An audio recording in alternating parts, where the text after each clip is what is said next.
Welcome to Talk of the Neighborhoods. I'm Joe Heisler, your host, coming to you from the BNN Live studios, Eggleston Square, Jamaica Plain, where tonight on the Boston Neighborhood Network, well, all politics, as is our usual wont. Tonight, a two-part show. First up, you'll meet another of the newly minted Boston City Councilors. This one from District 5, Hyde Park, Roslindale, parts of Mattapan, a little piece of Jamaica Plain even, I think. And joining us, Tim McCarthy, who was elected in the November election. We'll find out what some of the challenges he is facing in his district and across the city. Then in the second half, we'll change gears, so to speak. Old friend, Boston Globe op-ed columnist Tom Keane joins us, and we'll take the pulse of the Walsh administration as it tiptoes through these first days, and of course also take a look at the upcoming gubernatorial race. All that and more tonight on Talk of the Neighborhoods. Stay tuned. We'll be right back. All right, we're back with Talk of the Neighborhoods. I'm Joe Heisler, your host. Tonight, a two-part show, all politics as usual. And first up tonight, continuing to meet and talk and challenge some of the new Boston City Councilors as they've taken their place in the aftermath of the mayoral race that opened up several seats. Tonight, joining me from Hyde Park, District 5, the man who took Rob Consalvo's seat, and he's also from Hyde Park, from the Reedville section, Tim McCarthy. And Tim, nice to have you here. Thanks so much for joining us. Nice to see you. Thank you very much for having me. Well, and again, congratulations on your election. Of course, usually city council races get a little more attention. This year, we're kind of shunted to the side. We were under the radar. And, you know, sometimes that works for you, sometimes it doesn't. But, of course, District 5 historically, because, of course, Mayor Menino was holding that seat, always of great attention for people. Sure. And as you looked at the race, and I've got to ask you, because I never got a chance to talk to you after the election, you did well in the preliminary. Were you sweating it out a little bit there in the final? As it turned out, you did very well. We did well. I think you're always sweating it out. I think, you know, as the Denver Broncos saw last night, any given Sunday, you can get your butt whipped unless you come prepared. And we really did. We worked awfully hard. And we were very proud of the fact that we knocked every single door in the entire district, and we made sure that people knew who we were and what we were about, and hoping that a little of that and a lot of the good things that we've accomplished over the last 20 years, you know, came to fruition, and it did. So we were very happy about it, yeah. Well, of course, we have a new mayor, but also the city council has kind of a new look, a new feel. Of course, Bill Linehan elected as the council president. Yep. You voted with him. Some thought that, and he was challenged, in fact, but he easily won. As it turned out, you decided to vote for him. What made you decide to go with Councilor Linehan? Yeah, well, you know, Billy Linehan was the in Recreation Department when I was in Neighborhood Services, and also when I ran the Boston Youth Fund. The Boston Youth Fund used to be in the Parks and Recreation Department. So I sat in many a staff meeting with Bill as Commissioner Justine Liff, a mutual friend, right. God bless her. The late great. The late great, absolutely, the late great. And I think that was really my thought, is knowing him as well as I did, knowing the good things he's done in the community when we had a lot of the youth violence going on. And when I was the Summer Jobs Director, he was instrumental in creating programs in certain areas, and I know that he's a team builder, and I think that was really, you know, how I based my decision. Well, of course, you talk about summer violence. We just, despite crime rates dropping and murders dropping, we started off the new year on a bad note. We did. Of course, and of course. I'm not sure if that was in your district or right next door. It's very right on the line. There's several in my district. Yeah. We had one on Rose Street. We had an incident in Georgetown, and we had one on Rosecliff the other night. a lot of them are gang related, but we had a community meeting in Rosendale. The one in High Point Village was snowed out. That's been rescheduled, and we're working on creating another meeting for the High Park Mattapan line where the last murders took place. The meeting was, we talk about community policing, and you and I have both been to hundreds and hundreds of community meetings, and it really is all about community policing. And the beautiful part about this meeting was that it wasn't only community policing, but it was policing by community members. You walk into Sacred Heart Church in Rosendale, Father Kelly opened the doors for us. He had a great crowd there.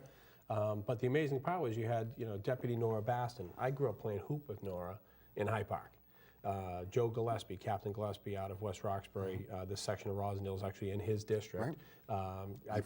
I coached Little League with Joe. Joe is from West Roxbury. He is, he's raising a family there. Deputy Brown lives literally right around the corner. He's got 3 girls, and he's the homicide detective on the case.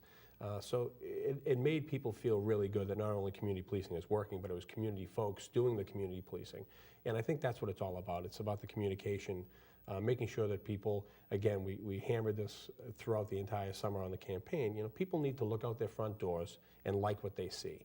And if they don't like what they see, then that's the job of a councilman or a mayor or a deputy or a captain to make sure that is changed so they can look outside and be happy with what they see. So it's a long process. It's early in the year. Generally, this spike comes a little bit later in the springtime. So we want to make sure that this is a peaceful spring and summer, so we're on top of it. How do you like so far, Commissioner Evans, of course, and Superintendent Gross? Yeah, they are fantastic. Both of them are fantastic. Yeah. I've known Commissioner Evans from his days over in Alston Brighton. When I was in the Public Works Department, I helped coordinate the student move-in, which is a traditional disaster. Oh my God. And then Captain Evans he's just fantastic. Yeah. I've never heard a bad word about him. Great guy, and Chief Grouse is going to be fantastic. A leader, guy who knows what's going on in the street, and a well-respected gentleman. So I'm looking forward to a progressive police department, sure. Of course, you referenced those good old days, back when, of course, summer jobs was a big issue. Whatever you want to call it, some people, Boston miracle, Massachusetts miracle, where crime rates dropped precipitously. Is that environment, situation the same today? I mean, could we see that? Of course, Mayor Walsh has expressed great confidence, but it's not surprising. But or is the situation different? I think miracles do happen, but that miracle happened because of a lot of hard work. And just this morning, I met with Captain Armstrong in High Park. Open door policy with Captain Armstrong. He's fantastic. And I met with Captain Boyle and his staff to talk about some Mattapan issues. It's all about that communication. It's about making sure that the neighbors know what's going on. I know that Mayor Walsh has talked about the summer jobs, maybe increasing some funding there. When I was the director, we expanded the nonprofits because I know you remember the red shirt days where we had hundreds of kids racing around the city cleaning things. Well, the good news is that we had an economic boom, and a lot of those vacant lots are now covered with homes and thriving neighborhoods. The bad news is I couldn't hide 1,500 red shirts anymore, so we had to dismount the program a little bit. But we expanded it into the nonprofit, so we have kids working at the aquarium and the zoo and all around the city. And if you're a nonprofit and you're watching tonight, please talk to the Youth Fund and apply. If you're a 501c3, you can hire some kids from Boston. And the beauty is you have the power to hire and fire these kids, and it's a life lesson. It's bringing kids in, making sure they're on work on time, making sure they're dressed properly, making sure they use proper language, making sure they go home on time. And those are life skills. They're soft skills, but they're skills that generations have missed. And I think it's very important. And I know that if Mayor Walsh has any questions about the Summer Jobs Program, I'm hoping that he knows he can give me a yell, because I know a little bit about that, that's for sure. Well, of course, you got your taste of public service. You worked in neighborhood services, and then after that, in a variety of roles. Right. But this is something a little different. How are you finding the transition yourself? It's really, honestly, it's wonderful. The days fly by. I find myself getting into the office early, and then people are poking their heads in at the end of the day saying, okay, have a good night, and I'm still at my desk. The days fly by. It was very strange going into my first community meeting as me. For 20 years I've been going in, whether it's neighborhood services or the youth fund director or even in public works, right. Representing Tom Menino or representing, the commissioner of public works or the commissioner of parks department, and now I'm representing me and my thoughts and my ideas. So it's empowering. But it's very humbling, It's very nice to see. I went to Stop and Shop. I generally try to do a lot of the shopping because my wife buys a lot of low-fat stuff, and my boys go crazy because they want the full-fat stuff. And I was in. You're not helping them to cheat, are you? No, honey. No. They can burn it. I'm the one who is having trouble with it. But I went to Stop and Shop in Hyde Park, and it was about an hour and a half in there because every aisle somebody bumps into you and they want to talk about something, and it's fantastic that you can give the time to help people, and really and I've told my staff, I've got a wonderful staff, and I would be remiss not to mention Lee Blasi, who you know very well, right. is my chief of staff. She worked for Robbie for years. She's just a veteran. She knows everybody and everything. She's wonderful. Walter Applewhite, who is Mayor Menino's neighborhood coordinator for Mattapan. He's my constituent services director. Fantastic guy, again, veteran, knows how to get things done. Steve McGuire grew up playing wiffle ball in my backyard. He's an Assumption graduate, a young guy, wet behind the ears, much like I was in neighborhood services back in the day. And another gentleman, Herbie Lindor, who was a student at UMass Boston. He speaks Haitian Creole, so we can begin to really bridge that gap with the large Haitian community I have in District 5. I was going to say that raises an interesting point because, of course, this is not, although he still lives there, but this isn't Tom Menino's District 5. No. Much has changed, and of course, that may be one of the most diverse, literally diverse districts in the city of Boston now. And I think the field kind of reflected that as well, of some different political persuasions, age groups, race, ethnicity, kind of showed. How do you bridge that? It sounds like you have the staff in place, but will that be a challenge for you? I honestly don't think it will be a challenge, and I say that with confidence. The reason being is, I always bring, everything to me always comes back to sports management, like managing a team. Like, I've been coaching baseball and football and basketball for 20 years. And, it's, as a coach, if you have 12 guys on your roster, number 1 player should be as important as the number 12 player. 12 should be as important as number 1. And bringing communities in, I've coached every nationality possible. And it just, when you're on one team, you really, if your team colors are silver and red, that's really the only color you see. And I think that as we progress, neighborhood groups continue to call on me. People that I've coached or people whose kids I've coached have reached out to me. And some of the meetings that I've gone to already, I just left a meeting at the Alpine Street Neighborhood Association. Fantastic people, and that meeting literally was as diverse as the conversation we just had. Right. And I think people just want to look. They want you to look them in the face and say, you know what? If I have a problem and I call you, I want an answer. Yes or no, but I want an answer, and I want an honest answer. And if you can't give me an answer, I want you to help me find somebody who can. And that's really our goal. I mean, that's the goal of a city councilor, really. Well, of course, it includes, as I mentioned before, was I right about that? About a sliver of Jamaica Plain? No, Do you used to include part of what they used to call Bournewood or White City or whatever they call it. White City. Yeah. But I know they had redrawn the district somewhat. Yeah. But what do you see as the biggest challenges then of your district? I think immediately we have to address the crime issue.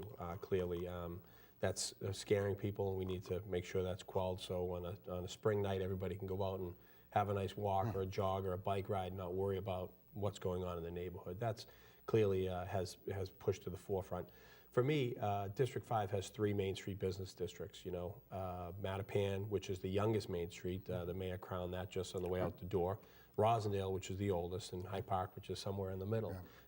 Rosendale Village Main Street has become, you know, really the epitome of what a Main Street business district. And again, I go back to our friendship for 20 years. And you know, Rosendale Village used to be Rossi Square. Nobody stopped there. It was you went there for, you can get a nice flat top at Sebastian's, or you can go to Forest Hills. It's a destination point. And you know, 20 years ago, when I was a neighborhood coordinator working with Main Streets, when Greg Laham was the president way back in the day. Sullivan Pharmacy. That's right, yeah. And you know, if I said, hey, 20 years from now, you're gonna have to wait 45 minutes for a table at 5 restaurants in Rosendale Square, people would have told you you're crazy. So, you know, I say to Mattapan, you know, have some faith. And Hyde Park is getting there. Fairmount Grill just opened. We have a new restaurant moving into the old Annabelle's, Briar Rose. So another restaurant. We have a couple entrepreneurs looking at different restaurants in Hyde Park.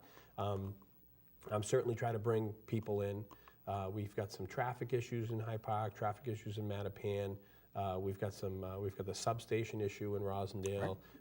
Parks Department is redoing Adams Park, so we're going to move the farmers market for a year, which is a very successful part of Rosendale. So I think the business districts truly are the hub, and I think if we can get our own people to start coming back to the districts, start to visit the districts. I know Saturday night, my wife and I, Maureen, we stopped at Fairmount Grill, and there's so many people who I haven't seen for a long time, and new people that I just met, and the place was jammed, it was busy, and I feel like we could turn that corner with a little more work. So I think people wanted to succeed. I believe so, yeah. You know, dating myself, but remembering Rosendale Square myself and kind of what happened, and you know. It took a while, but it did happen. Of course, you know from having worked for the city of Boston for so many years yourself that sometimes no matter what a district city council wants, or any councilor, or you know, anyone else, they can't do it without the help of the mayor. And how are you feeling about that? Are you feeling, of course, Mayor Walsh, the very first day you're swearing in, came down and kind of seemed to extend his hand, and he's always shown a kind of a collaborative nature anyway, so I'm sure that's encouraging. But you get a sense that you've got a real partner there that you can work with in District 5? Yeah, I really believe that. It's like a baseball team with a new manager. You know, there's a new energy in the building. He's been very forthcoming with the councilor, with you know, where he wants to go. So this isn't Bobby Valentine? No, it's fine. No, it's a little more Pete Carroll, I think. I think we've got a little energy going. It's, you know, I believe in Marty. I really do. And I think, you know, as you referenced, I think that's why he ultimately won the race, was the collaborations he's built in the past, his fierce loyalty. And I think, you know, even when he was a representative and having his office call me when trying to get summer jobs or helping us out with summer jobs, he's always been there for people. I think he's that guy who, you know, you could call to ask move furniture, and he'd be there to move furniture for you. I think he's just genuinely. I hope he doesn't get a pickup truck. I don't think he's moving any furniture anymore. But I think he's a genuine guy, and I think every day he gets up and wants to make Boston better. And I think that anybody who's an elected official in Boston, if that's not how they feel, they're in it for the wrong reasons. Well, again, Tim McCarthy is newly elected as the District 5 City Councilor. That's the district Tom Menino once was elected and served for many years. Of course, he's succeeding Rob Consalvo, who made his own mark there. Tim, before I let you go, I got to tell you, I loved seeing your boys and, of course, your wife at the swearing in. Loved to see the look on their face. The place was jammed and probably thinking, my goodness, what has Dad gotten us into? But you know, that's always a thrill to see. It was really great. And I haven't said this to Mayor Walsh, but it was a wonderfully run event. It was just it's a once in a lifetime. It was fantastic, and I appreciate that from him. That's for sure. Well, we want to wish you the best of luck going always forward. A pleasure. Thanks so Hope much you'll for come everything. back from time to time. You know my cell anytime. I do. Again, Tim McCarthy, District 5 City Councilor. When we return with more of Talking the Neighborhoods, well, we'll turn the page. Not a lot, but This time joining us, Boston Globe op-ed columnist Tom Keane joins us, an old friend as well, to talk about, well, all things politics. We'll start with the new Walsh administration. Tonight, a two-part show, all politics, our usual want, and joining me, one of my favorite all-time guests, because this is a guy that has opinions and is not afraid to tell us about them. And I'm talking, of course, about my old friend. He's now a regular op-ed columnist for the Boston Globe, former Boston City Councilor Tom Keane. Nice to have Pleasure, you. Joe. Thanks. Nice to have you here, my friend. Is there anything to talk about? No, not really. We'll really have to dig around, muck around a little bit. Of course, I hear there's a new mayor. there's some word of that. Although it's not clear, depending upon who you talk to, how he's doing. I think there's kind of universal goodwill towards him. Right. But how is he doing here? What did you make of the? It's been so long since we've seen a transition. You're just barely old enough that you might have been witness to one or two. No, I know. There were babies born when Tom Menino became mayor, and they're retiring now. So I know we hadn't seen it in a while. So a few observations. I think that it has been an amazingly smooth transition. Yeah. One gets the feeling that, say, the difference between Ray Flynn and Tom Menino was a very significant difference. Yeah. People were very aware of a different kind of political philosophy, different political outlook there. I don't really see much change here. You have not seen a lot of bodies out on the curb. Mm-hmm. There hasn't been blood in the corridors. A lot of the same people are staying, to be frank. Mm-hmm. So I think what you're seeing right now is whether consciously or unconsciously, a real significant period of stability. I've argued for a long time. Smart politically, given how popular Tom Menino was. Why mess with success? Why not ride those coattails for a while? I think that sort of two reactions to this. One, on the sort of more positive side, I think that Walsh gets that the job of being mayor is to make sure the city runs, and it runs well. And by keeping these people in place and by kind of focusing on the details, I think that's happening. We'll see we have a snowstorm coming up in 2 days. We'll see what happens. But, I have a fairly high degree of confidence that given the people he's kept in place, that the city's going to be able to manage these kinds of daily crises, if you will. And despite the rise, in murders, that's obviously taking place in January, that's not a Marty Walsh issue. This is sort of just the vagaries of what happens. I think he actually has a fairly good team in place, and Evans is the right person, I think, for the job. So I think in that sense, in terms of being the guy who's the manager running the city, he's doing a great job. I think what's disappointing, I suppose, is that there's been no initiatives that I've been really aware of. There's been no drama here. There aren't any new ideas that are being put out there. No big new ideas. New thing. If you go back and read Marty's campaign platform, I mean, it was one of the most voluminous I've ever seen. There must have been 1,000 promises. Well, I think he and Connolly were trying to outdo each other. Yeah, that's right. Who can write the most? But he actually beat Connolly in terms of the number of promises that were out there. And it touched on literally every facet of life that one could imagine in a city. Now, I've argued in print that he obviously can't do all of them. He needs to pick and choose. I'm kind of waiting for the picking and choosing. When you're in a honeymoon like this, and when there's so much goodwill, and there is so much goodwill right now, there haven't been bad pieces written about him, and there aren't going to be for a while, because he's still fresh to the job, and everyone gives him a lot of rope. This is the time for him to really start thinking of a couple of initiatives that he really wants to promote and push forward, because as we've seen with any other politician, we look at Barack Obama, the way you advance your big initiatives is in your first year. All right, and after that, then it all becomes, people just get mad at each other. Right. So I wish he'd do something along that line. Well, and of course, invariably, when you're in charge of, thousands of people and hundreds of decisions are made, scores daily, invariably, at some point, you mess up. Of course. And that's the nature of the game. In some ways, will that tell more about Marty Walsh? You talked about a snowstorm. Of course, he's had some practice runs with the mayor before the swearing in, and a couple of minor brushes here since. It may not be a snowstorm. Well, he shut down the street. The last snowstorm he shut down. We didn't have any snow, but all right. Well, let's see. Who did he please? School kids. He pleased school kids, but not their parents. And I think the parents are the ones who vote, not the school kids. But you get my point. Yeah. Invariably, mistakes are made.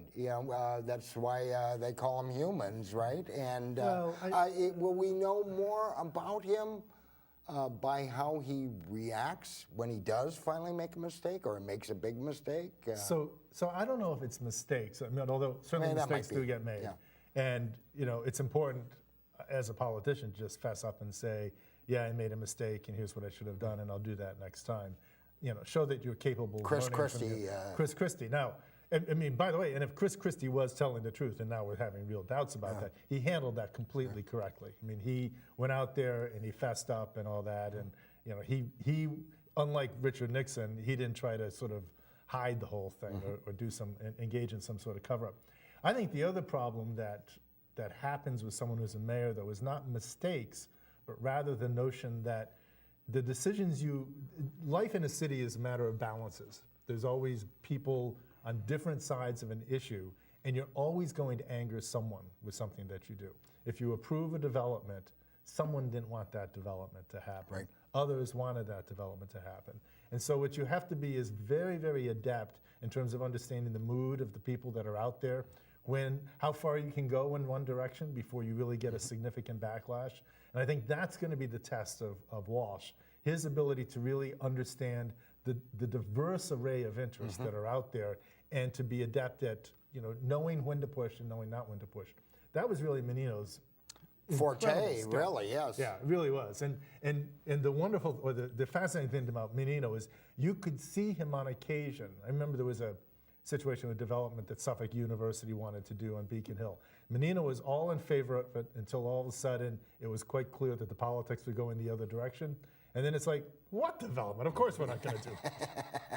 And he was really good at that. It's like the neighborhood trust fund in South Boston, waterfront. Remember that? That's right. Yeah, so he was very adept at sort of walking back as quickly as possible. And that's really, and the reason he did that. Does Walsh have those skills? I mean, just on the surface from that watching I don't him? know. I really don't know. I mean, that is something we're going to have to see over time. I mean, I think it's a learned skill. I think that it requires really being in touch with communities. He can certainly do it. I mean, and if he does it, he'll stay around forever.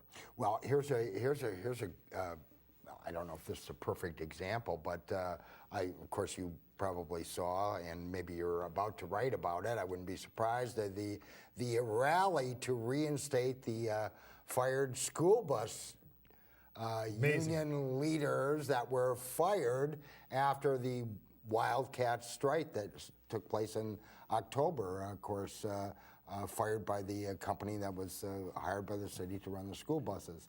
I found it very interesting. I saw, of course, there's anyone and everybody can issue a press release, but they seem to round up all the union heads, including the AFL-CIO, or so they say, and called on their brother, Mayor Walsh, to support their reinstatement. Who, as I recall at the time, was giving voice and not supporting the bus drivers. And subsequently has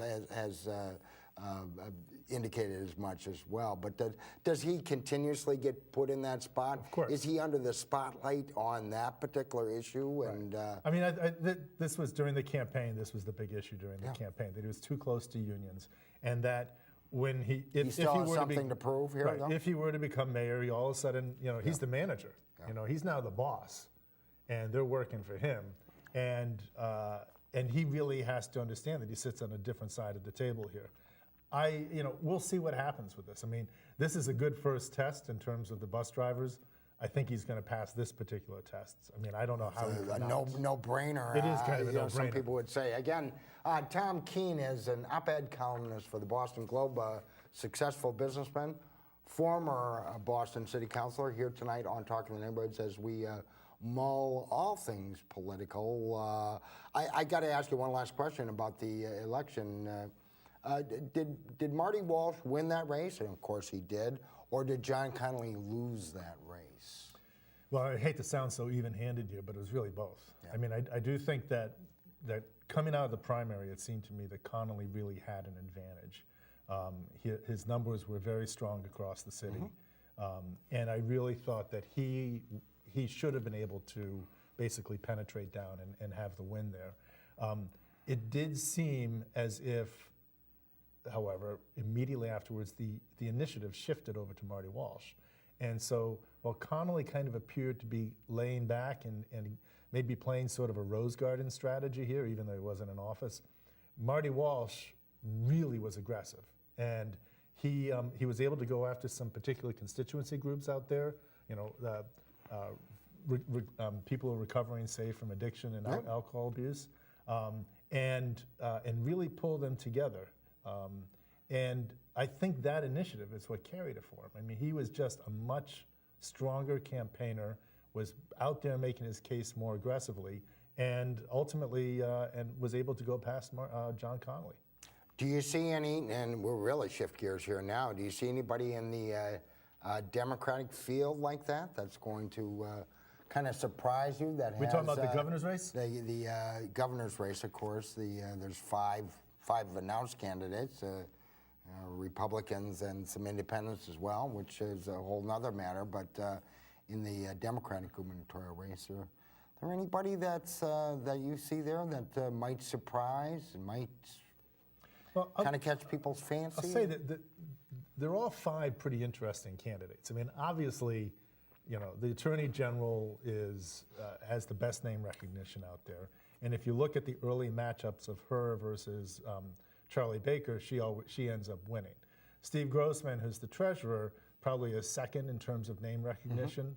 The early matchups don't show him as doing as well, but I kind of dismiss those because at this point, those matchups are really just about name recognition, and people haven't really thought through how they feel about any of the candidates, either on the Republican or Democratic side. Clearly, Grossman and Martha Coakley are at the head of the class in terms of the two who are most likely to be kind of coming down to the wire. Having said that, there's some other interesting candidates out there. Don Berwick is Don Berwick's brilliant, you know, and I've talked to him at great length. I don't know if I'm not sure he's really going to be able to make it to be governor, but I would tell you that if you were governor, you should hire the guy, because he really knows what he's doing in terms of and this is the former Obama administration official in charge of the healthcare rollout, really. That's right. Well, in Medicare and Medicaid, really. Yeah. I think Julia Kayyem's very interesting. She's a former Globe columnist, and by the way, full disclosure, I've never met her. Yeah. So, there's that. Just so you know, I've never met her. It's not like we wander around the halls of the Globe and bump into each other. Who are you? That's more likely. But I would say that she's a very intriguing person. Yeah. Adrian Walker had a pretty interesting piece about her today, and she is very intriguing. And it's kind of, I do think that there's a lot to play out here. Remember, we're going all the way to September in terms of the primary. And I think to sort of call the race at this point and say it's going to be Martha Coakley is probably premature. Well, and she's been there before and done that, literally and figuratively. Of course, was the nominee to replace Although Martha Democratic. Coakley's story, I mean, to a degree, the fact that she rebounded from such a humiliating loss, I think, speaks an enormous volume about her character. I mean, quite frankly, I think a lot of other people would have just walked away, you know, beaten, discouraged, the butt of national jokes, including on Saturday Night Live. And she just kind of turned the page, went back to doing her job as Attorney General, and it seems has somewhat learned lessons from that particular experience. And I don't think I do not think she's going to refuse to stand outside of Fenway Park and shake hands. I think she'll be there. Well, and the polls notwithstanding, a lot of people saying that, well, this may be, after 8 years of Deval Patrick, this may be, you know, truly the Republicans' chance to come back to power. Charlie Baker, the, you know, all but certain Republican nominee. But, of course, people were saying that 4 years ago as well, when Deval Patrick's numbers were abysmal, and yet he came back and won. How do you see that dynamic this time around? So I think that Charlie Baker has two huge problems. One of those problems is the National Republican Party, and that he's a Republican, and the National Republicans, quite frankly, do not have a great reputation, largely because of the Tea Party faction within the party. And people in Massachusetts are clearly not happy with the National Republican Party. I mean, there's a few who like him, but the majority of people do not. And what Charlie almost has to do is disavow that National Republican Party. The second problem Charlie has is his campaign from 4 years ago. His campaign from 4 years ago, and I understand that when you run against an incumbent, you almost have to run a negative campaign, because what you're trying to do is tear down the incumbent and say, I'll do a better job than he will. But it nevertheless came across as almost unremittingly negative, as a campaign that did not have optimism. It's not a campaign that brought people together. And part of the reason that Deval Patrick was able to win in this thing is he ran a race that was simply more optimistic and more about the future. And Charlie Baker was there trying to just identify issues, some of which really don't resonate in Massachusetts, like illegal immigration or food stamps, and somehow start trying to use those as weapons against Deval Patrick. What Charlie has to do now is almost live that down and figure, and I think you see this from some of the way he's even starting to try to construct his campaign, but really just ignore that from 4 years ago, run a better campaign that's much more positive. In an open field, he'll have an advantage, I would think, if he can in fact put the past behind him. Well, and of course, Tea Party, as they've shown, and certainly some of their benefactors, some of their financial supporters have exacted some revenge on those that have turned the other way or in another direction from them. And it's not going to happen in Massachusetts, though. I understand there's a lot of states where the Tea Party's very strong. Thinking of the Koch brothers, Forget it. Ain't going to happen here. Yeah. You know, you could spend as much money as you want trying to promote Tea Party values in Massachusetts. It's just not going to resonate with enough people to win. And of course, the other side of the coin, and you wrote about this, is the fact that Democrats have, regardless of their ideological stripes, so to speak, within the Republican Party, have painted many of the Republican candidates. I'm thinking of Richard Tassay, right. There's a Tea Party ran guy in the 6th District Congressional District, and people said, "Oh my God, if you can't win that race, when can you win against John Tierney?" And he only lost by 1 percentage point. Yeah, really and he didn't, but he did lose. But he lost. And will we see a replay of that? So this is actually going to be more intriguing this year because, of course, John Tierney faces a primary challenger. Right. So he's going to be beaten up within his own party, and that challenger is raising some real money. So this is not just going to be a fly on the shoulder that you just brush off. This is going to be something that he's going to have to pay attention to. And then he's going to have to go into the final against Tassay, who it appears is raising a fair amount of money right now. And I'm sure he's going to raise that money nationally. And of course, that money, when he raises nationally, he'll get attacked for its Tea Party money. But my guess is what you frankly see is the same situation that Scott Brown saw when he ran for the Senate. And that is that the prospect to the National Republican Party of having a Republican in office from Massachusetts has to be a very enticing one. Okay. Especially given the recent history. Again, Tom Keane is an op-ed columnist for the Boston Globe. His column appears every Sundays and Tuesdays. Sundays and Tuesdays. Must reading. Certainly is for me. My kids don't seem to think so. I don't know what are they reading. We've got just a few minutes left, and I've got to ask you. I thought your piece was it today or Sunday, yesterday, about the minimum wage and the politics of the minimum wage.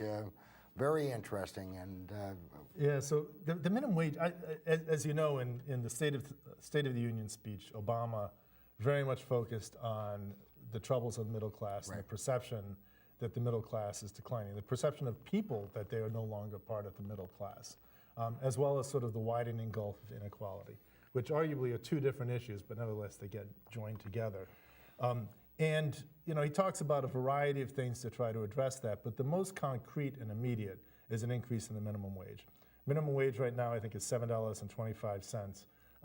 Nationally. Nationally, right. And if you look at it going back in history in terms of what sort of the real minimum wage has been, that is adjusted for inflation, 20 or 30 years ago, it was significantly higher. It was around, like, in effect, $10 in today's dollars. Right. And so people really making the minimum wage have seen about a 30% decline in their take-home pay. Obama's idea is, let's boost up the minimum wage. He announced that he was going to do it at a minimum for future federal contracts, which he can do by executive order. But I think the fascinating thing to me is that this really is one of those kinds of wedge issues that the Democrats can really run strongly on in the midterm elections. And a lot of people are going to be very intrigued by it. And I have to tell you, I mean, I know, and I've looked at all of the research in terms of the minimum wage, and the argument is that you'll raise the minimum wage, and what happens is you kill jobs. That's, in theory, true, but in practice isn't always the case. If you raise it modestly, the effect on jobs is actually quite small. If you raise it by a lot, then yes, you're going to kill the jobs. But the kind of increase that Obama's talking about is really not going to have that much of an impact in terms of employment in the United States. And we haven't seen that ever since the minimum wage was introduced back in the Great Depression. So he's proposing basically something that would have a significant impact, a significant positive impact Could for possibly minimum wage even earners. could recover his political standing. Well, Of course, that's what I think. I mean, the lowest he's of any president since George W. What he Bush. will do, it's not that he'll recover his political standing across the board. It's not like Republicans are suddenly going to like him. But what he will do is energize certain segments of the Democratic base, particularly younger people who are often making a minimum wage, or lower income people who are, by definition, making minimum wage. And if those, remember, elections are all about turnout. If people actually get to the polls, that can have a profound influence. If they don't want to go, then the Republicans potentially win. If the Democrats can be energized, and I think this is an energizing issue, that can really help Obama in the midterms. Well, and we've got just a minute. I can't let you go without talking about this. Of course, Edward Snowden, the NSA secrets leaker. Let's see. The Obama administration calls him a traitor. A traitor. You've suggested that he might be a national hero. Yeah, I think along the lines of Daniel Ellsberg. Yeah. And I think, I mean, I said this when this first came out almost a year ago, and I actually think it more strongly at this point. And I suspect that even a lot of people within the government are now realizing that, someone had to put this information out there. No one knew the degree of spying that was going on in terms of individuals' lives and the level of intrusiveness in terms of Despite our us privacy. telling our kids, don't put anything on Facebook. Right. Don't say anything over the phone. Right. Of course, that's an old politician. Don't say it if you can. Whatever, yes. Don't write it if you can say it. Don't say it if you can nod. Don't nod if you can wink or something like that. But seriously, in terms of Snowden, he is now causing a lot of people to rethink the right role of the NSA in American society. And I think that that's something they should deserve a lot of credit for. And it's not just these first American nuts like me, maybe like you, other I don't mainstream. think it's just the first. I think you really are seeing a lot of mainstream people very concerned about this. I mean, at this point, the national polls are really showing that the majority of people do think that the NSA went overboard. Well, again, Tom Keane, his column appears every Tuesday and Sundays in the Boston Globe op-ed section. Always says what he thinks and writes it too. Must reading. Tom, as always, nice to have you here. Joe. It's good Thanks to be here. so much for joining us. You're watching Talk of the Neighborhoods here on the Boston Neighborhood Network. Of course, we're here tonight and every Monday night at the same time. We'll be back next week. Until then, for the entire staff and crew here at BNN, I want to thank you for watching. Have a pleasant evening. Good night.